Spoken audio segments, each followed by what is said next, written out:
ট্রাম্পের শুল্ক চাপ, নতুন করে ওয়াশিংটন নয়াদিল্লি বাণিজ্য উত্তেজনা। বিস্তারিত দেখুন অগ্রযাত্রার ডেস্ক রিপোর্টে। ভারতের ওপর 25% শুল্ক আরোপের ঘোষণা দিয়ে নতুন বাণিজ্য সংকটের ইঙ্গিত দিয়েছেন মার্কিন প্রেসিডেন্ট ডোনাল্ড ট্রাম্প।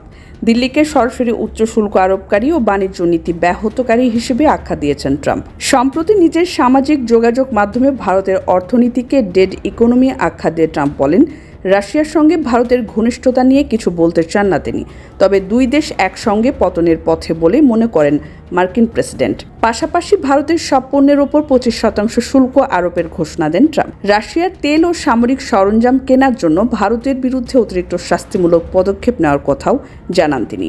বিশ্লেষকরা বলছেন এটি ট্রাম্প প্রশাসনের কঠোর নীতির অংশ, যা ভারতের বাণিজ্য নীতিতে সরাসরি চাপ দেওয়ার চেষ্টা। ট্রাম্পের দাবি, ভারতের শুল্ক হার বিশ্বের সবচেয়ে বেশি আর অতিরিক্ত প্রশাসনিক বাধা মার্কিন পণ্যের বাজারে প্রবেশকে বাধাগ্রস্ত করছে। এই কারণেই দুই দেশের মধ্যে বাণিজ্য সম্প্রসারণ সীমিত থেকে গেছে। অন্যদিকে যুক্তরাষ্ট্রের ব্যবসায়ীরা ভারতের অযৌক্তিক শুল্ক ও নন ট্যারিফ বাধার কারণে ক্ষতিগ্রস্ত হচ্ছেন, আর এ কারণেই ভারতের ওপর চটেছেন ট্রাম্প।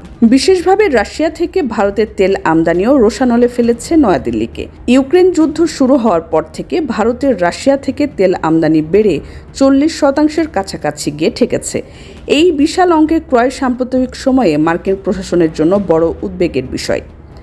ট্রাম্প স্পষ্ট করে দিয়েছেন, রাশিয়ার সঙ্গে বাণিজ্য করা দেশের বিরুদ্ধে কঠোর হবে তার প্রশাসন। এর ফলে প্রথমবারের মতো কোনো দেশকে রাশিয়ার সঙ্গে বাণিজ্যের কারণে মার্কিন শাস্তিমূলক পদক্ষেপের মুখোমুখি হতে দেখা গেল।